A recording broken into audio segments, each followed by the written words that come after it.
الشيطان الرجيم بسم الله الرحمن الرحيم والضحى واللیل اذا سجا صدق اللہ مولانا العظیم۔ تمام دوست محبت کے ساتھ درود پاک پڑھیے۔ الصلاۃ والسلام علیک یا سیدی یا رسول اللہ وعلی آلک واصحابک یا سیدی یا حبیب اللہ۔ الصلاۃ والسلام علیک یا سیدی یا شفیع المذنبین وعلى آلك واصحابك یا سیدی یا رحمت للعالمین۔ محترم مکرم سامعین حاضرین، آج کا جو میرا یہ درس قرآن کا جو موضوع ہے وہ ہے رسول پاک صلی اللہ علیہ وسلم کا حلیہ مبارک، حضور کا حسن۔ اس کے والے سے آپ تمام لوگوں کو یہ بتانا اس لیے ضروری ہے کہ یہ حضور کا حلیہ جس کو پتہ ہوگا تو اسی نے قبر میں حضور کو پہچاننا ہے۔ قبر کے اندر کتنے سوالات ہیں بھائی؟ بولیے۔ تین سوالات ہیں، اور پہلا سوال ہے من ربو کا، تیرا رب کون ہے؟ اس میں تو عیسائی، یہودی، مسلمان تینوں مذاہب کا اللہ پر یقین ہے، تینوں کہیں گے ہمارا رب اللہ ہے۔ دوسرا سوال کہ ما دینوں کا، تیرا دین کیا ہے؟ یہ میں بتانے کے لیے کہ یہ حضور کا حسن اور حضور کا حلیہ کا پتہ ہونا ہر مسلمان کے لیے کتنا ضروری ہے۔ دوسرا سوال ہوگا کہ تیرا دین کیا ہے، تو اس میں تو مسلمان کے سارے فرقے یہی کہیں گے ہمارا دین اسلام ہے، چاہے کوئی بابی ہو، چاہے کوئی اہل تشیع ہو، چاہے کوئی سنی ہو، سب یہی کہیں گے ہمارا دین کیا ہے بھائی؟ اسلام، سب بولیں گے۔ لیکن جو تیسرا سوال ہے نا، وہاں پہ آ کے ہر کوئی پھنس جائے گا۔ ما کنت تقول فی ھذا الرجل، یہ جو سامنے ہستی آپ کے سامنے موجود ہے اس کے بارے میں تم کیا کہتے تھے؟ یہ کہتے ہو نہیں، قبر میں سوال ہوگا دنیا میں کیا کہتے تھے۔ تو جس نے تو حضور کو دیکھا ہی نہیں تو وہ حضور کو کیا پہچانے گا؟ جس نے پہلے کبھی دیکھا ہی نہیں ہے تو وہ کیا پہچانے گا؟ چلو یار، اگر دیکھا نہیں ہے تو کم از کم جس نے کسی بڑوں سے، بزرگوں سے، علماء سے سنا ہوگا کہ حضور کا چہرہ ایسا تھا، حضور کی آنکھیں ایسی تھیں، حضور کی داڑھی ایسی تھی، نبی پاک صلی اللہ تعالی علیہ وسلم کا قد مبارک ایسا تھا، جس کو دنیا میں نیک لوگوں کے پاس بیٹھنے کی برکت سے یہ سارا حلیہ معلوم ہوگا اور حضور کی دل میں محبت بھی ہوگی، تو انشاءاللہ قبر میں وہی بندہ حضور کو پہچانے گا، اس کے علاوہ کوئی نہیں پہچان سکتا۔ تو حضرت سیدنا حسان بن ثابت، ان کی یہ بات کہہ کے میں اپنی گفتگو کا آغاز کرتا ہوں۔ آج یار آخری شاید روزہ ہو جائے، تو اگر کوئی 5-7 منٹ زیادہ لگ جائیں تو تنگ نہیں ہونا، کیونکہ یہ ہماری قبر کے سوالات کی تیاری ہے، قبر کا تیسرے سوال کی تیاری ہے۔ آج جو میں بیان کروں گا تو یہ آپ یہی سمجھیں کہ قبر کا جو تیسرا سوال ہے نا، یہ اس کی تیاری ہے۔ آج استاد گیسٹ دے دے آپ اسکول میں کہ بیٹا یہ سوال آ سکتے ہیں، تو پوری رات جاگ کے ہم تیاری کرتے ہیں کہ شاید یہ ہوگا، یہ ہوگا، یا شاید یہ ہوگا۔ لیکن حضور نے گیس نہیں دیا ہمیں کہ شاید یہ سوال آ جائے قبر میں، نہ، حضور نے فرمایا پکا یہی سوال آئے گا اور اس کا یہ جواب ہے۔ سوال بھی حضور نے بتا دیا اور جواب بھی بتا دیا۔ اب جواب کی تیاری کیسے ہوگی کہ اپنے تصورات میں، خیالات میں اس سوال کے جواب کو پکا کر دینا، مضبوط کر دینا، کیونکہ قبر میں زبانی کلامی سوال کے جواب نہیں ہوں گے۔ جس کا تصور پکا ہوگا، جس کا عقیدہ پکا ہوگا، تو وہی قبر میں جواب دے سکے گا۔ تو حضور کے پیارے صحابی حضرت حسان بن ثابت، یہ وہ ہیں جو نبی پاک کے درباری شاعر تھے، حضور کے نعت خوان تھے، اور سب سے زیادہ حضرت اما عائشہ صدیقہ رضی اللہ تعالیٰ عنہ، آپ جب اپنی حلقہ لگاتی تھی حدیث کا تو سب سے زیادہ عزت جو ملتی تھی حضرت حسان بن ثابت کو ملتی تھی، اس لیے کہ وہ رسول اللہ صلی اللہ علیہ وسلم کی سب سے زیادہ تعریف کیا کرتے تھے۔ تو حضرت حسان بن ثابت فرماتے لما نظرت الى انوارہ ودعت کفا علی عینی خوفا من ذہاب بصری، فرماتے ہیں کہ جب بھی میں حضور کے سامنے آتا تو اپنی ہاتھ کی فرمایا ہتھیلیوں کو میں اپنی آنکھوں کے سامنے رکھ دیتا. کسی نے پوچھا حسان یہ کیا کرتے ہو؟ فرمایا اس لیے خوف من ذہاب بصری کہ حضور کا جلوہ دیکھتے ہوئے کہیں حضور کے چہرے کے انوارات کی وجہ سے میری آنکھوں کی بینائی نہ چلے جائے. اتنی حضور کے چہرے کی چمک تھی. نبی پاک علیہ السلام کا چہرے اس قدر زیادہ حسین تھا. تو اس لیے پھر حضرت حسان بن ثابت نے حضور کے بارے میں نعت فرمائی وَأَحْسَنُ مِنْكَ لَمْ تَرَكَتْ عَيْنِي، یا رسول اللہ میری آنکھ نے تو آپ جیسا ہنسی دیکھا ہی نہیں. وَأَجْمَلُ مِنْكَ لَمْ تَلِدِ النِّسَاء، اور حضور آپ جیسا ہنسی کسی ماں نے پیدا ہی نہیں کیا. خُلِقْتَ مُبَرَّأً مِنْ كُلِّ عَيْبٍ، اور حضور آپ کو اللہ تعالیٰ نے ہر عیب سے پاک پیدا کیا ہے. كَأَنَّكَ قَدْ خُلِقْتَ كَمَا تَشَاءُ، یا رسول اللہ جیسے آپ چاہتے تھے اللہ تعالیٰ نے ویسے آپ کو پیدا کر دیا. تو حضرت حسان بن ثابت نے یہ بات کہی. تو یہ تھا نبی پاک علیہ السلام کا حسن جو حضرت حسان بن ثابت نے اپنے الفاظ میں بیان کیا. اب آئیے حضور علیہ السلام کے چہرے کا رنگ کیسا تھا، کیونکہ قبر میں جب حضور کا چہرہ ہم دیکھیں گے تو سب سے پہلے ہمیں یہ پتہ ہونا چاہیے کہ آقا کریم علیہ السلام کا چہرے کا رنگ کیسا تھا. سنیے حضرت سیدہ عائشہ صدیقہ کی یہ روایت. فرمایا کان انوارہ لونا، فرمایا نبی پاک علیہ السلام رنگ اور روپ میں سارے لوگوں سے مختلف تھے، سب لوگوں سے جدا. فرمایا کان رسول اللہ صلی اللہ علیہ وسلم احسن الناس لونا، حضور کا چہرہ کا رنگت فرمایا وہ چمکدار تھی، چمکیلا رنگ تھا. اور دوسری روایت میں کہ حضور کا جو چہرے مبارک کا رنگ تھا وہ نہ تو زیادہ چٹا گورا جیسے بالکل چٹا ہوتا ہے ویسے بھی نہیں تھا، اور نہ ہی بالکل نبی پاک علیہ السلام کا چہرہ سرخ تھا. فرمایا بلکہ حضور کا چہرہ سفیدی اور سرخی کے درمیان تھا، یعنی جس طرح سفید رنگ میں سرخ رنگ ملا دیا جائے تو اور رنگ تھوڑا سا گلابی گلابی اور کھلا کھلا رنگ ہوتا ہے. فرمایا حضور کے چہرے کا رنگ ایسا تھا، کھلا کھلا رنگ تھا حضور کا. یہ آقا کریم علیہ السلام کے چہرے مبارک کا جو رنگ تھا، بالکل نہ سفید اور نہ بالکل حضور کے چہرے کا رنگ جو ہے وہ بالکل سرخ ہوا کرتا تھا. اور حضرت انس بن مالک فرماتے ہیں اب آئیے حضور کے پسینے کی بات. آج تو تھوڑا سا پسینہ آ جائے گرمی کے موسم میں تو ساتھ بیٹھا تو بندے تو دور کی بات انسان کو اپنے سے تنگی شروع ہو جاتی ہے. انسان کا اپنا پسینہ خود کو برداشت نہیں ہوتا کہ انسان کے جسم سے بدبو آئے، خود بندہ تنگ ہو جاتا ہے. اب سنیے حضرت انس بن مالک کی. فرمایا ما شممت عنبرا قط ولا مسکن ولا شیء اطیب من ریح رسول اللہ. فرمایا میں نے مشک بھی دیکھی، عنبر بھی دیکھی، کستوری بھی دیکھی، لیکن فرمایا جتنی خوشبو حضور کے پسینے کی تھی فرمایا کائنات میں کسی خوشبو کی ویسے خوشبو نہیں تھی. اتنا حضور کا پسینہ خوشبودار تھا. یہ حضور علیہ السلام. تو صحابہ فرماتے تھے کہ جس رستے سے حضور گزرتے ہم پہچان جاتے کہ اس رستے سے حضور ابھی گزرے ہیں. فرمایا وہ اس لیے کہ جس رستے سے آمنہ کے لال کا گزر ہوتا فرمایا وہ گلیاں فرمایا وہ خوشبودار ہو جایا کرتی تھی.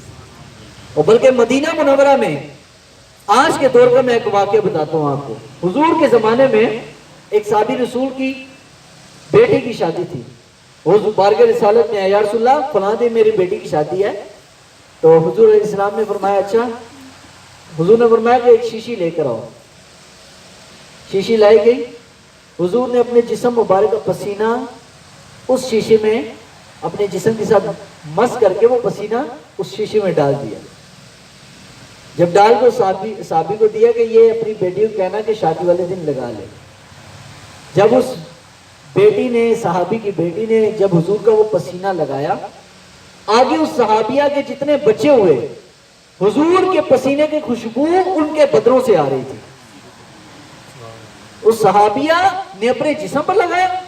اب وہ عورت وہ لڑکی جس نے آگے جس کے بچے ہوئے وہ بھی خوشبو والا. یہاں تک کہ مدینہ منورہ میں وہ گھر خوشبو والا گھر مشہور ہو گیا. لوگ کہتے ہیں وہ جو خوشبو والا گھر نہیں ہے اس کے ساتھ والا گھر ہمارا ہے. یعنی لوگ اگر کسی کو پتہ معلوم نہ ہوتا گھر کا تو وہ اس گھر کی نسبت سے بتاتے کہ اس کے ساتھ والا گھر ہمارا ہے. پورے مدینہ میں خوشبو والا گھر مشہور ہو گیا. اور اس کے صحابی کے بارے میں کہتے ہیں کہ جتنے اس کے بچے ہوئے پھر آگے اس کے بچے ہوئے سب میں رسول اللہ کے پسینے کی خوشبو موجود تھی. ایسی حضور کی خوشبو. تو یہ پچھلے سالوں میں ہی ہمارے حضرت صاحب کے بیٹے گئے وہاں پر مدینہ منورہ. تو ساتھ 2 لڑکے تھے, ان کے جسم سے بڑی بہترین خوشبو آئی. تو انہوں نے پوچھا یار اس خوشبو کا نام کیا ہے, یہ کہاں سے ملتی ہے؟ انہوں نے کہا یہ نہیں ملتی. میں نے کہا کیا یہاں سے نہیں ملتی؟ انہوں نے کہا نہیں, یہ خوشبو دنیا کی خوشبو ہے ہی نہیں ہے. انہوں نے کہا یہ کون سی خوشبو ہے ایسی جو دنیا میں سے نہیں ہے؟ انہوں نے کہا آپ نے وہ حدیث پاک پڑھی ہے نا کہ رسول اللہ صلی اللہ علیہ وسلم نے ایک صحابیہ کو وہ اپنا پسینہ دیا تھا اور آگے اس کے جو بچے ہوئے خوشبودار, وہ خوشبو والا گھر مشہور ہو گیا. انہوں نے کہا ہاں بالکل ہم نے تو وہ حدیث پڑھی ہے. کہا ہم اسی صحابیہ کی اولاد میں سے ہیں اور آج بھی اس کے پسینے میں, اس کے جسم میں سے, ان لڑکوں کے جو اسی نسل میں سے تھے, رسول اللہ کے پسینے کی آج بھی خوشبو موجود ہے. تو قبر میں جب سرکار آئے تو میں قدموں میں گروں, گر فرشتے بھی اٹھائیں تو میں ان سے یوں کہوں, اب تو پائے ناز سے میں اے فرشتوں کیوں اٹھوں, کہ مر کے پہنچا ہوں یہاں اس دل ربا کے واسطے. تو قبر میں جب حضور آئیں گے تو عاشق جو بندہ ہے جس کو بے ادبی کا زکام نہ لگاؤ تو انشاءاللہ اس کو رسول اللہ کی خوشبو آ جائے گی. وہ پہچان جائے گا کہ یار دنیا میں تو علماء مشائخ بزرگ یہ کہتے تھے کہ حضور کی پسینے جیسی خوشبو دنیا میں نہیں ہے. تو جب وہ قبر میں دیکھے گا وہ کہے گا واقعی یہی رسول اللہ ہے. تیسرے سوال کا جب جواب ہو جائے گا تو حضور نے فرمایا کہ جب وہ تیسرا سوال کا جواب دے دے گا, حضور فرماتے ہیں کہ جنت کی کھڑکیاں اس کی قبر میں کھول دی جائیں گی اور اس کی قبر جنت کا باغ بن جائے گی. ہے کہ نہیں ہے؟ کتنا ضروری ہے مسئلہ, یہ سمجھنا کتنا ضروری ہے کہ حضور کا حلیہ کیسا تھا.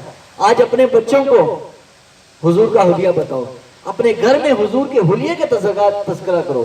امام ابن حجر نے لکھا کہ جو شخص اپنے گھر میں رسول اللہ کے حلیے کا ذکر کرتا ہے کہ حضور کی داڑھی ایسی تھی, حضور کی آنکھیں ایسی تھی, نبی پاک علیہ السلام کے سر سے لے کر پاؤں تک سارے حصے کا تذکرہ کرتا ہے اور اپنے بچوں کو بتاتا ہے, امام ابن حجر نے فرمایا کہ پورا سال اس گھر میں اللہ کی طرف سے کوئی بلا نازل نہیں ہوتی, اس گھر میں برکت رہتی ہے, اس گھر میں سکون رہتا ہے. آج ہمارے گھروں میں بے برکتیاں کیوں ہیں؟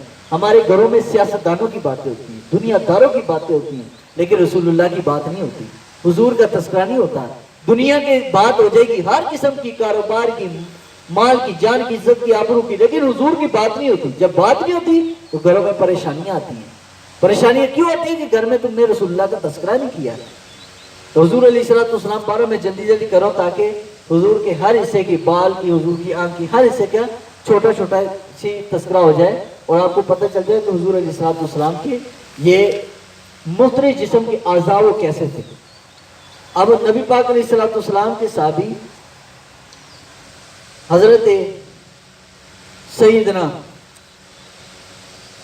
حذیفہ بن یمان رضی اللہ تعالیٰ عنہ فرماتے ہیں, اور حضرت علی المرتضیٰ, کانا رسول اللہ صلی اللہ علیہ وسلم سخم الراس, حضور کا جو سر مبارک تھا وہ فرماتے ہیں کہ وہ بڑا معتدل تھا, نہ بہت زیادہ بڑا تھا اور نہ ہی بہت زیادہ چھوٹا تھا.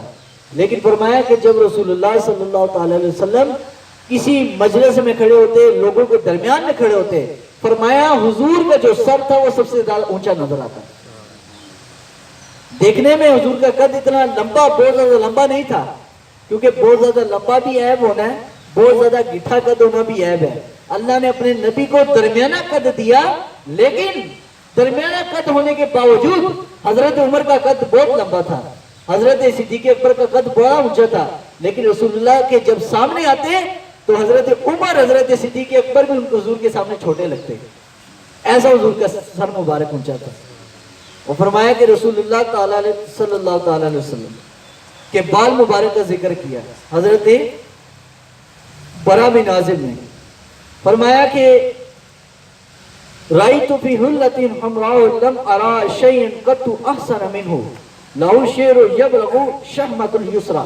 فرمایا حضور کے جو بال مبارک تھے، فرمایا حضور کے بالوں سے بڑھ کر میں نے ہنسی کسی کے بال نہیں دیکھے، اتنے ہنسی حضور کے بال تھے۔ وہ کیسے تھے؟ فرمایا کان لہ شعر فوق الجمہ ودون الوفرہ۔ حضرت اما عائشہ فرماتی ہے کہ حضور علیہ السلام نے دو طریقے کے بال رکھے۔ آج جو ہم انگریزی کٹنگ کرواتے ہیں، انگریزی طرز کے بال بنواتے ہیں، کبھی یہ بھی سوچا کرو ہمارے نبی نے بال کیسے رکھے۔ فرمایا کان لہ شعر فوق الجمہ ودون الوفرہ۔ فرمایا رسول اللہ تعالی صلی اللہ علیہ وسلم کے جو بال مبارک تھے، ایک وقت میں حضور کے بال کندھوں تک تھے، کندھوں تک بال رکھنا یہ بھی حضور کی سنت ہے، کندھوں تک بھی حضور نے بال رکھے۔ کانا نبی ذو وفرہ، حضور کے بال مبارک ایسے تھے کہ دونوں کندھوں کو چھوتے تھے بال۔ یہ جو کندھوں سے نیچے جو ملنگ بال رکھتے ہیں یہ خلاف شرع ہے، اور ایسے لوگوں کو ولی نہ سمجھا کرو کہ جو بڑے بڑے بال رکھے ہوں تو یہ ضرور ولی ہے، نہ، حضور کے بال مبارک کندھوں تک تھے، کندھوں سے نیچے مرد کے لیے جائز نہیں ہے۔ اور فرمایا کان رسول اللہ صلی اللہ علیہ وسلم مرفوعا بعید ما بین المنکبین وکان جمہ۔ فرمایا حضور کے بال کانوں کی یہ جو لو ہے، یہ جو لو ہے، اس کے دونوں لو کے درمیان یہاں تک تھے حضور کے بال۔ جیسے الحمدللہ اللہ نے مجھے بھی رکھنے کی توفیق دی، یہ جو کانوں جسے ہم اپنی زبان میں پٹے بولتے ہیں، حضور علیہ السلام کے ایسے بال تھے۔ یہ رسول اللہ صلی اللہ علیہ وسلم کا طرز عمل تھا۔ آج ہم دیکھیں ہم اپنے بال کہ ہمارا طریقہ کار کیا ہے، یا یہ ہے یا آدھے کانوں تک بھی ہیں، آدھے کان تک، پورے کان تک اور کندھے تک، یہ رسول اللہ صلی اللہ علیہ وسلم کا طریقہ ہے۔ یا اس کے علاوہ جو طریقہ حضرت علی المرتضیٰ کا کہ حضرت علی ہمیشہ اپنے بال کٹواتے تھے، یہاں تک کہ اس لیے احتیاطاً کہ آپ غسل صحیح کر سکیں۔ جب بال اگر رکھنے ہو تو بالوں کے لیے یہ بھی ضروری ہے کہ آپ بالوں کو اچھی طرح دھوئیں، جب غسل کرنا ہو، پاک ہونا ہو تو اس کو اچھی طرح دھوئیں۔ تو رسول اللہ صلی اللہ علیہ وسلم کے جو بال مبارک تھے یہ کندھوں تک تھے۔ اب جب حضور کی جب قبر میں اللہ تعالیٰ حضور کا مکھڑا دکھائے گا ہمیں، تو قبر میں ہم دیکھیں کہ حضور کے بال کیسے تھے۔ جس کو پتہ ہی نہیں ہے حضور کے بال کیسے تھے، بھلا وہ پہچانے گا؟ وہ نہیں پہچان سکتا، کیونکہ اس کو حضور کی حلیے کا نہیں پتا۔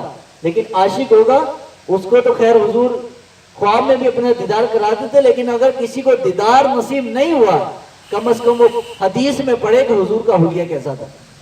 حضور کے کانوں تک یہ بال مبارک تھے، لیکن اکثر حضور نے اسی کو پسند فرمایا، لیکن بعض وقت میں حضور کے بال یہاں تک بھی دیکھے گئے۔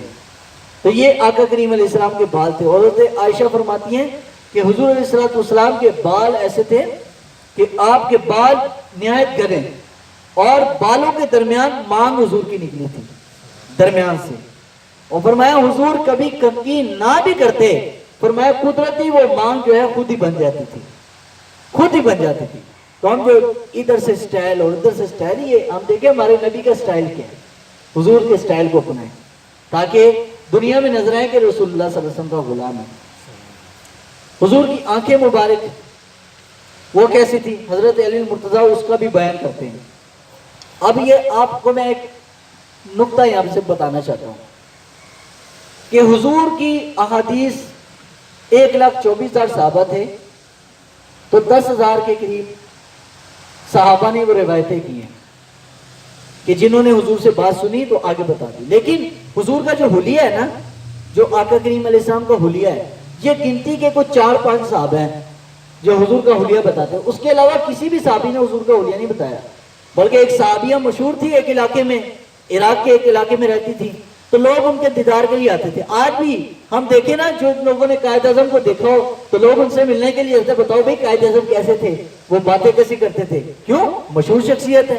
رسول اللہ نے جنہوں نے رسول اللہ کو دیکھا ہو تو بتاؤ لوگ کیسے ان سے ملنے آتے ہوں گے۔ لوگ ملنے کے لیے صحابیہ سے آتے، ان سے پوچھتے بتاؤ حضور کیسے تھے، اس صحابیہ نے کہا میں نے حضور کو دیکھا ہی نہیں۔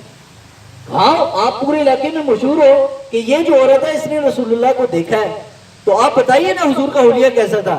کہا حضور کے سامنے گئی، ایک دفعہ حضور کی طرف دیکھا، لیکن حضور کو دیکھ نہ پائی، حضور کا چہرہ اس قدر حسین اور چمکدار تھا۔ وہ صحابیہ بیان فرماتی ہیں، تو حضور کے چہرے کی کسی کے اندر تاب ہی نہیں تھی کہ رسول اللہ کے چہرے کو جی بھر کے کوئی دے سکے، لیکن گنتی کے کچھ 4-5 صحابہ ہیں جنہوں نے حضور کا حلیہ بیان کیا. یہ میں آپ کے سامنے جو بار بار نام لے رہا ہوں، حضرت علی نے بیان کیا، حضرت صدیق اکبر نے بیان کیا، اماں عائشہ نے بیان کیا. گنتی کے کچھ لوگ ہیں جنہوں نے حضور کا سارا حلیہ بیان کیا، ورنہ حضور کو جنہوں نے بھی دیکھا جی بھر کے کوئی نہیں دیکھ سکا حضور کو. حضور کے چہرے کا روب ایسا تھا.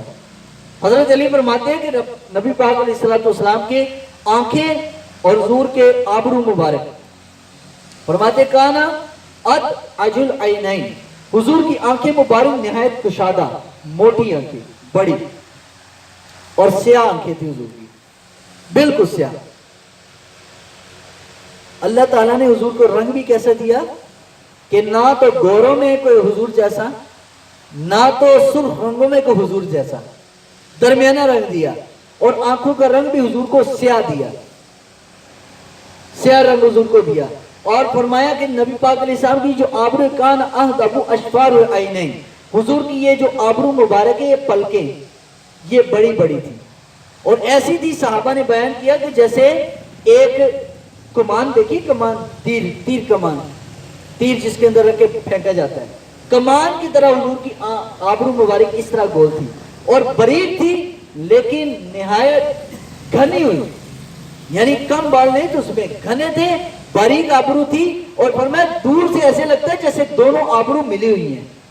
جیسے بعض بیٹوں کی آپ نے دیکھی آبرو ملی ہوتی ہے، لیکن حضور دور سے ایسے نظر آتا آبرو ملی ہوئی ہے، لیکن جب قریب جا کے دیکھتا تو آبرو جدا ہوتی. اور حضور کی پیشانی مبارک فرماتے ہیں حضور کی پیشانی بڑی تھی. بعض لوگوں کی پیشانی بالکل چپٹی ہوئی چھوٹی ہوتی ہے اور کئی لوگوں کی پیشانی بہت زیادہ بڑی ہوتی ہے، تو حضور کی پیشانی مبارک بہت زیادہ بڑی تھی. اور آقا کریم کی داڑھی، فرمایا حضور کی داڑھی گھنی تھی اور حضور کی داڑھی کے اندر 18 بال تھے جو سفید تھے، 18 بال جو صرف سفید تھے. وقت اخیر میں حضور کی داڑھی مبارک ایسی 18 بال. فرمایا ورنہ حضور کی 63 سالہ عمر میں بھی جوانوں کی ایسی جوانی نہیں تھی جیسے میرے نبی 63 سالہ عمر میں جوان تھے. حضور پر بڑھاپا نہیں آیا، آقا پر بڑھاپا نہیں آیا. لیکن جب سورہ ہود نازل ہوئی تو اس میں ایک آیت تھی فَاسْتَقِمْ كَمَا أُمِرْتَ، آپ کھڑے ہو جائیے جیسے رب چاہتا ہے. جب یہ آیت اتری تو حضور فرماتے اس آیت نے اور سورہ ہود نے مجھے بوڑھا کر دیا. حضور کے کچھ بال جو تھے 18 بال، وہ صحابہ فرماتے ہیں کہ حضور کے جو سفید بال تھے، دنیا دار کو بندہ ہو تو داڑھی میں سفید بال آ جائے کالی داڑھی کے اندر تو بڑا ایک عجیب سا لگتا ہے، لیکن حضور علیہ السلام کی جو سیاہ داڑھی کے اندر جب سفید بال چمکے، صحابہ فرماتے ہیں ایسے حضور کے سفید بال چمک رہے تھے جیسے چاندی چمکتا ہے. یعنی صحابہ نے تو حضور کی داڑھی کے اوپر بھی حضور کی تعریف ہی کی ہے، داڑھی کی سفیدی پر بھی. اور اماں عائشہ فرماتی کہ حضور کی جو یہ کان مبارک تھے، یہ اس طرح حضور کے کان مبارک سفید تھے. فرمایا حضور کی داڑھی بالکل سیاہ تھی. واللیل اذا سجا، قسم ہے تیری زلفوں کی جیسے رات چھا جائے. رات بالکل سیاہ ہوتی ہے نا، حضور کے بال مبارک بھی سیاہ تھے. فرمایا حضور کے کان اور بال جب پیچھے سے کوئی حضور کو دیکھتا تو رات کی سیاہی کی طرح حضور کے بال سیاہ تھے، لیکن جب سائڈ سے دیکھتا ایسا لگتا ہے جیسے سیاہ رات کے اندر 14 کا چاند نکلا ہوا ہے. ایسے حضور کے کان مبارک چمکدار سفید، نور کی لاٹیں مارتا ہوا. تھک تو نہیں گئے یار آپ لوگ؟ حضور علیہ السلام کا یہ حسن مبارک تھا. تو یہ آپ اپنے گھر میں اپنے بچوں کو سنائیں، ان کو سکھائیں کہ حضور کا حسن کیسا حسن تھا. اب حضور کے دندان مبارک، صرف 2 باتیں آگے، ایک حضور کی آواز اور حضور کے دندان، اس پر صرف بات کروں گا پھر میں ختم کرتا ہوں کیونکہ مجھے پتہ ہے گرمی بہت ہے. حضرت عبداللہ بن عباس فرماتے ہیں کان رسول اللہ صلی اللہ علیہ وسلم افلجس نیتین اذا تکلم رآک النور یخرج من بین ثنایا. فرمایا نبی پاک علیہ السلام کے جو سامنے والے 2 دانت تھے نا، ان سامنے والے جو دانت، 2 دانت ہوتے ہیں نا اوپر والے، اس کو بولتے ہیں عربی میں ثنایا، سامنے والے دانت. یہ 2 دانت کے درمیان خلا تھا. بعض لوگوں کو آپ نے دیکھا ہوگا دانتوں کے درمیان خالی ہوتا ہے حصہ تھوڑا سا. فرمایا دونوں دانتوں کے درمیان ایک خالی حصہ تھا. اور فرمایا جب بھی حضور گفتگو فرماتے اذا تکلم رآک النور، فرمائے یخرج من بین ثنایا، حضور کے دان مبارک کے درمیان سے جب حضور گفتگو فرماتے تو جب لب مبارک کھلتے ہیں حضور کے، فرماتے ہیں حضور کے دونوں حصوں کے جو درمیان سوراخ تھا، جو حصہ تھا، وہاں سے حضور کے نور نکلتا دانتوں کے درمیان سے۔ اور ایک روایت ہے کہ حضور جب مسکراتے تھے، مدینہ منورہ کی سامنے والی پہاڑیاں حضور کے اس مسکرانے کی جو دانتوں کی چمک ہے اس سے وہ سامنے والے پہاڑ بھی روشن ہو جاتے تھے۔ ایسا حضور کا جو ہے دانت مبارک پیارے تھے حضور کے۔ یہ تو تھی حضرت سیدنا عبداللہ بن عباس کی، اور آگے حضور کی آواز کیسی تھی اب سنیے۔ حضرت برا بن عازب کی، فرمایا رسول اللہ صلی اللہ علیہ وسلم عشاء کی نماز پڑھا رہے تھے، کہا سمیعت رسول اللہ یقرأ والتین والزیتون فی العشاء وما سمیعت احدا احسن صوتا منہ، فرمایا دنیا کی بڑی بڑی آوازیں سنی، بڑے بڑے لوگوں کے نغمے سنے، فرمایا لیکن اس رات جب آمنہ کے لال نے عشاء کی نماز پڑھائی اس میں حضور نے سورہ والتین پڑھی، والتین والزیتون، فرمایا حضور نے جب یہ سورت پڑھی، فرمایا آقا کریم علیہ السلام کی یہ سورت پڑھنا تھا، فرمایا اتنی بہترین آواز تھی کہ فرمایا اس سے بڑھ کر کائنات میں ہم نے کوئی آواز سنی نہیں، حضور کی آواز اس قدر بہترین تھی۔ اور فی صوتہ سحل، حضرت ام معبد فرماتی ہیں کہ حضور جب گفتگو فرماتے تھے تو حضور کی آواز میں بڑا روب تھا، بڑا دبدبی والی آواز تھی۔ اور ایک دفعہ حضور جب خطاب فرما رہے تھے تو حضرت جبیر بن مطعم فرماتے ہیں کہ آقا کریم علیہ السلام جب خطاب فرما رہے تھے، تقریر کر رہے تھے، تو خطبنا رسول اللہ حتی اسمع اواتک فی حضور احنی، فرمایا حضور نے جب خطاب فرمایا تو آقا کی آواز ایسی آواز تھی جتنی آواز پہلی صف والے کو آتی اتنی ہی آواز آخری صف والے کو پہنچتی، اس قدر بہترین آواز تھی۔ اس زمانے میں تو سپیکر بھی نہیں تھے۔ اور حضرت سیدنا عبداللہ بن رواحہ فرماتے ہیں کہ میں محلہ بنی غنم، مدینہ منورہ کے ایک محلہ تھا، اب مدینہ منورہ کتنا بڑا شہر ہے، ایک محلہ تھا، فرمایا میں وہاں پر بیٹھا، وہاں پر کھڑا ہوا تھا، کسی سے بات کر رہا تھا، حضور مسجد نبی میں تقریر فرما رہے، آقا کریم علیہ السلام نے جو صحابہ کا رش دیکھا مسجد کے اندر، حضور نے فرمایا بیٹھ جاؤ بیٹھ جاؤ، جب حضور نے فرمایا بیٹھ جاؤ، حضرت عبداللہ بن رواحہ فرماتا ہے فسمعہ، میں نے حضور کی آواز سنی، میں مدینہ کے ایک محلہ میں حضور کی مسجد سے آواز سن کر وہیں پر بیٹھ گیا، اتنی دور تک حضور کی آواز گئی۔ تو حضور کا یہ حلیہ مبارک، حضور کی آواز بھی کیا بات ہے، حضور کا چہرہ بھی، حضور کی آنکھیں بھی، اور آنکھیں حضور کی ایسی تھی جیسے ہر وقت سرما لگایا ہوا ہے، ہر وقت سرما لگایا ہوا ہے۔ یہ نبی پاک علیہ السلام کی آنکھیں مبارک موٹی موٹی اور سیاہ رنگ تھا، اور رنگ بھی بہترین، اور صحابہ فرماتے ہیں کہ جو حضور کو دیکھ لیتا ہے ایک دفعہ، فرماتے ہیں وہ دنیا کے سارے غم بھول جاتا تھا، اس قدر حضور کا چہرہ حسین تھا۔ حسینہ جمیلہ دا منہ موڑ دیتا، محمد بنا کے قلم توڑ دیتا۔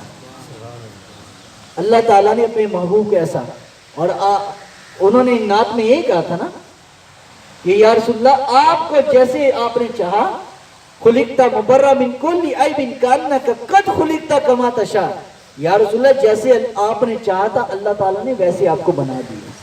اللہ تعالیٰ نے حضور کو بے مثل و بے مثال بنایا، حضور کی ہر چیز لاجواب، اس کا کوئی مثل نہیں مل سکتا۔ تو آج کا مولوی ایسے پاگل بنا پھرا ہوا ہے، کہتا ہے حضور ہماری طرح ہے، اوہ حضور بنا کر بشر بھیجے گئے ہیں لیکن بشر میں سے کسی کی طرح نہیں ہے، یہ اللہ تعالیٰ نے بے مثل حضور کو بنایا۔ تو حضور کے ان حلیے کو جو میں نے چند باتیں عرض کی، دل تو کر رہا تو اور بھی کرو لیکن گرمی ہے، آپ لوگ تنگ نہ ہو جائیں، تو انشاءاللہ اللہ تعالیٰ نے ہمیں آئندہ رمضان میں پھر موقع دیا تو پھر یہ اچھے اچھے جو موضوعات ہیں اس پر پھر گفتگو ہوگی۔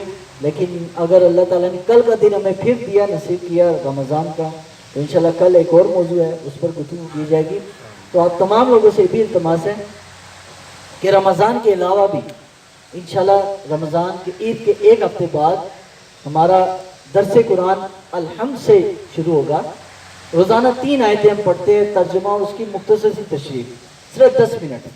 تو آپ تمام لوگوں سے گزارش ہے کہ آپ بیٹھیں، اور خصوصاً نوجوانوں سے کہ آپ لوگ قرآن مجید کا پیغام سنیں، کہ قرآن کہتا کیا ہے. یہ تو ہم نے پورے رمضان میں مختلف موضوعات پر بات کی تھی کہ یار یہ آج اس موضوع پہ آج، لیکن ہمارا جو ہے وہ رمضان کے بعد کنٹینیو چلے گا، الحم سے چلے گا انشاءاللہ، پھر والناس تک پورے قرآن مجید کا ترجمہ تفسیر انشاءاللہ میں عرض کروں گا. اگر کل روزہ نہ ہوا تو 4 دن بعد اور انشاءاللہ اگر کل روزہ نہ ہوا، عید ہوئی، تو پھر نماز فجر جو ہے 4:20 پہ ادا کی جائے گی. اور جو الحمدللہ آپ لوگوں نے رمضان میں جو روٹین اپنی رکھی ہے، تو آپ نے یہ روزوں کے بعد بھی یہی روٹین رکھنی ہے. یہ نہیں کہ روزوں میں شیطان جھگڑا ہوا تھا تو آپ مسجد میں آ گئے، جب شیطان کھل گئے تو آپ بھی شیطان کے ساتھ ہیں. ایسے نہیں کرنا، اپنی اسی روٹین کو قائم رکھنا ہے، کیونکہ رمضان نے ہمیں ٹرین کر دی ہے پورا مہینہ مسجد میں آنا جانا، قرآن سننا، اللہ رسول کی بات سننا. اب ہمیں عادت ہوگی ہے، رمضان کے بعد ہم اسی عادت پر قائم رہے تو انشاءاللہ 11 مہینے ہم تنگ نہیں ہوں گے. اور اگر ہم نے اس کے بعد روٹین توڑ دی، پھر چاہے تم لاکھ کوشش کرتے رہو آئندہ رمضان تک کہ یار میں نماز ہی بن جاؤں، 5 وقت پڑھوں، تم نہیں پڑھ سکتے.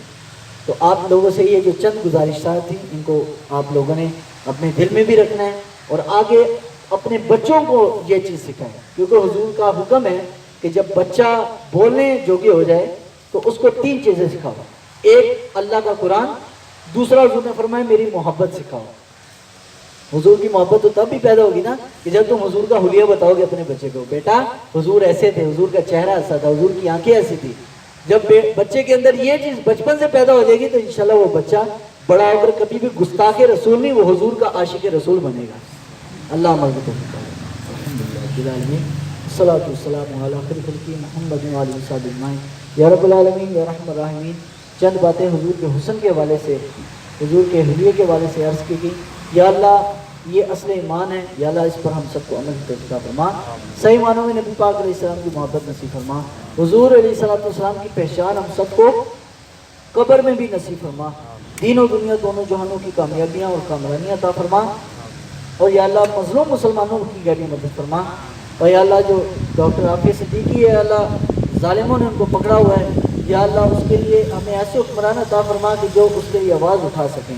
یا رب العالمین اپنے پیارے نبی کے صدقے سے دنیا میں جہاں کہیں بھی خصوصاً غزہ کے مسلمانوں کو اپنا فضل و کرم فرما، ان کی گہری مدد فرما. نبی پاک علیہ السلام کے وسیلہ جلہ سے یا اللہ افغانستان، عراق، شام، برما، کشمیر کے مسلمان جو بھی مشکل اور آفت میں مبتلا ہیں، یا اللہ اس خوشیوں میں یا اللہ ان مظلوم بھائیوں کے لیے بھی دعا کرنے کی توفیق عطا فرما. یا اللہ ہم سب کی نماز، روزے، عبادات اپنی پاک بارگاہ میں قبول فرما. یا اللہ جس طرح یہ تمام دوست بھائی رمضان میں آتے رہے، تیرے اور تیرے نبی کی باتیں سنتے رہے، یا اللہ پورا سال اسی طرح ان کو یہ عمل کرتے رہنے کی توفیق عطا فرما. یا اللہ اپنے پیارے نبی کے صدقے سے ایمان والی زندگی عطا فرما، ایمان والی عمل نصیب فرما. اور یا اللہ الیکشن بھی آ رہے ہیں، یا اللہ اس ملک پاکستان کو نیک و صالح عاشق رسول حکمران نصیب فرما. یا اللہ ظالمین، کرپٹ، 2 نمبر غدار وطن لوگوں سے محفوظ فرما. یا اللہ اپنے ملک پاکستان کی حفاظت فرما، پاکستان کی افواج کی حفاظت فرما، پاکستان کے جتنے بھی حفاظت